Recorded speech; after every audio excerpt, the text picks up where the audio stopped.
Okay, so we are here with Chloe, who is the youngest driver on the F1 Academy grid, the inaugural season for F1 Academy. She's racing with Prema, so it's a Italian team and one of the really top teams for in Formula 4 racing. Hi, Chloe. Hi, Daniel. Hi, Ben. I hope you're both doing well. How are you? Doing well. Pretty good. And so as we are starting to cover the F1 Academy here, we'll start to introduce also the drivers a little bit to our audience. Let's start to introduce you as a driver. What sparked your interest in motorsport? As I think I understand that you're not coming from a racing family. Yeah, I'm not really from a racing family. I mean, my dad used to race quite a bit in rental karting, which sparks my interest, as well as watching the F1 on the weekends with him and as a little kid.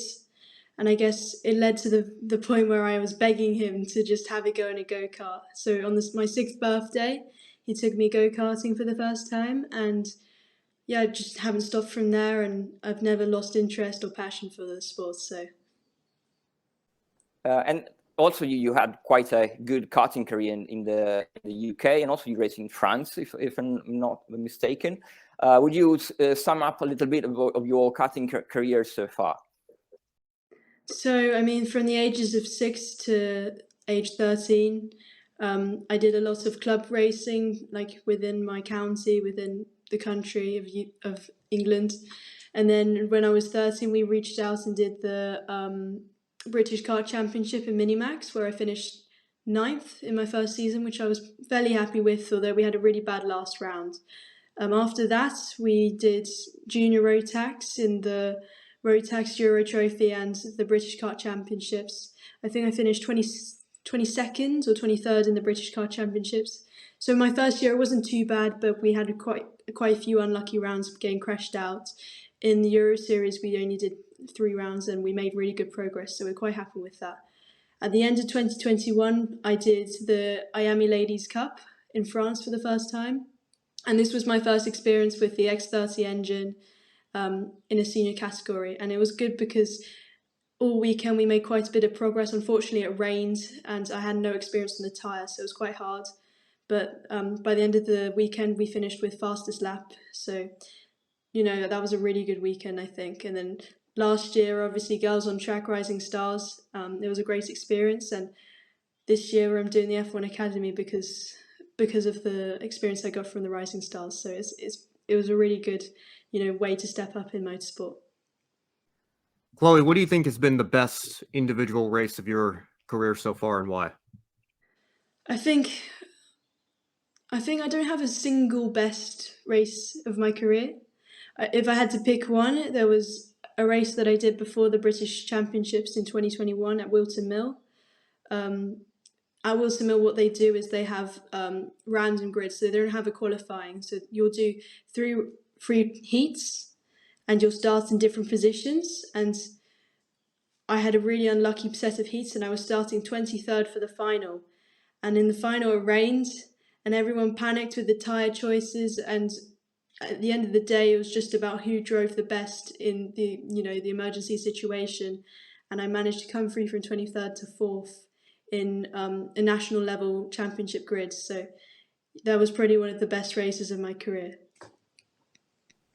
I think you alluded to this a little bit earlier, but I want to ask you, what were the emotions like finding out that you'd been selected for the Girls on Track Rising Stars program in the final stage of that?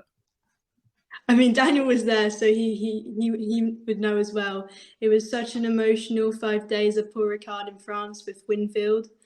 Everyone learnt a lot. Everyone was passionate about it. Everyone wanted to improve. It wasn't just about getting through to the final. It was all about, picking as much information as you can up. But at the end of the day, everyone wanted to make it to Maranello because that's truly magical.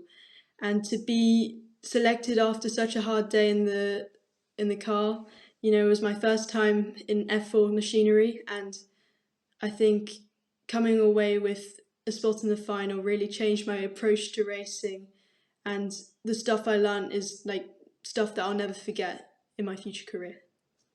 You were also the least experienced driver among the finalists there. So you really no prior experience of Formula cars.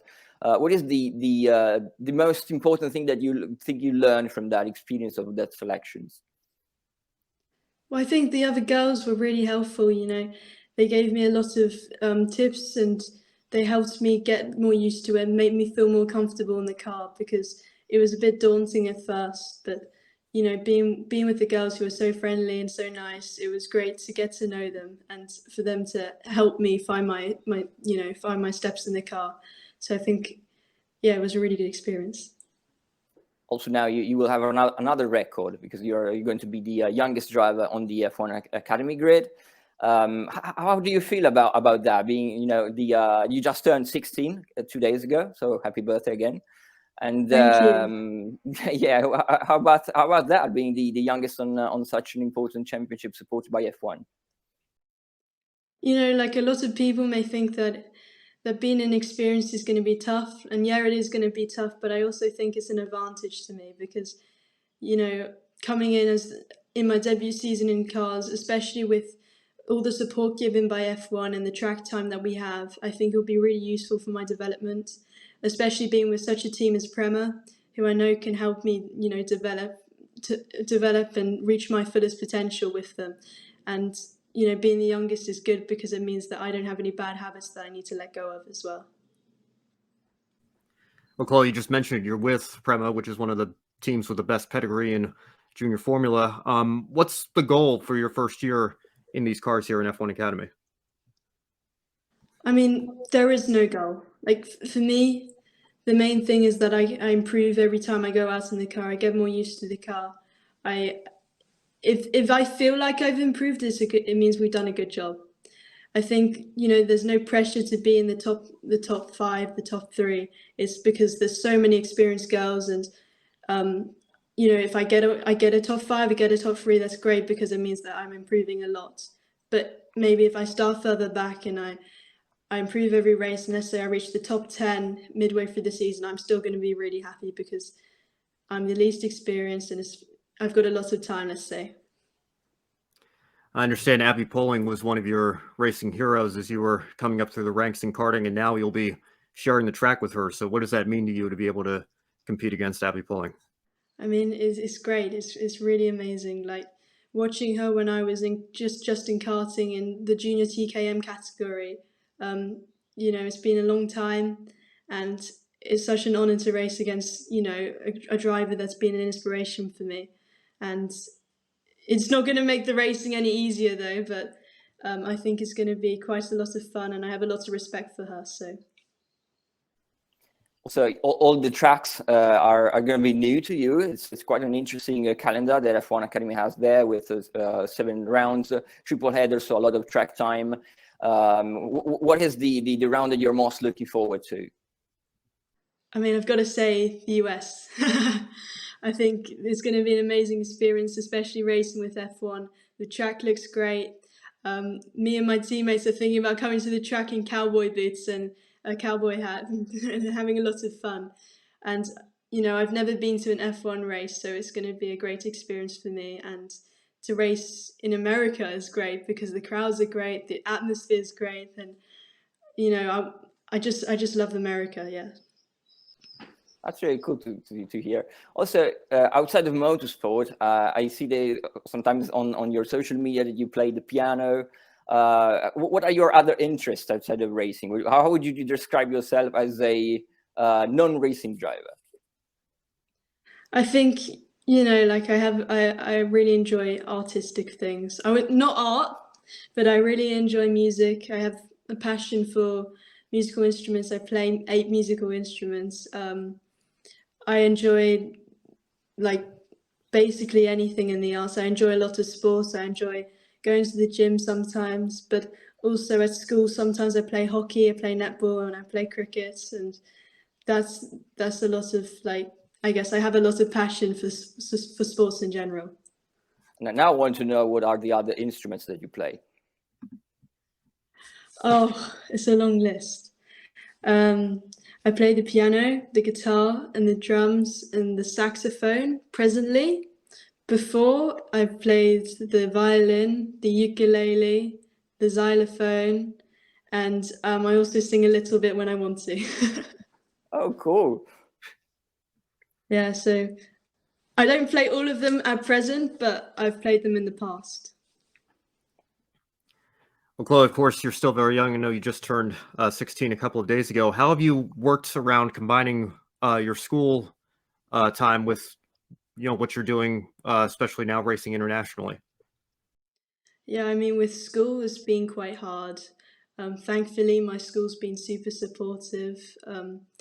Like we've always been in contact with them, especially like starting from such a young age. We've had to always talk to them about the time that I'm missing, and they've really helped me catch up on the work, and they've stayed quite supportive. So it's been really good. But I think this year is a really big step up in terms of commitment, and it's my GCSE year. So when you turn 16 in the UK, you have to take exams at 16 years old, and unfortunately, I'm missing 9 out of 10 of the exams because of racing. But the school's been really supportive, and I think like if I feel the need to continue the commitment of racing, I can go into online school, which I know is quite reliable, and yeah, it's been tough, but the school has been supportive enough to make it really manageable for me. So it's not much of a worry, but I know it's a worry for a lot of other drivers. Well, Chloe, I know you said you were excited to come race here in America later in the season. Have you spent much time following the racing series that we have here in North America, like IndyCar and NASCAR? Have you ever considered maybe wanting to try an oval race? What are your thoughts on that? Yeah, so my dad's Canadian, so we watch quite a bit of NASCAR at home, and it's such a cool sport. I think the oval racing is quite fun, although I'd never really want to do it because it's quite dangerous as well. But it's really exciting to watch, and the cars are all quite close in the racing, unlike F1 that don't have the same chassis. So I think the racing's quite good, very competitive, and yeah, maybe I'd like to try the series if I get the opportunity when I'm older. This isn't on our list here, but I just have to follow up and ask: did you watch the race this past weekend at Circuit of the Americas for NASCAR? Unfortunately, no, I wasn't able to because I've been away testing in Italy, and we've been doing a lot of prep work at Prema, so I've had quite a busy couple of weeks, so I haven't had much time.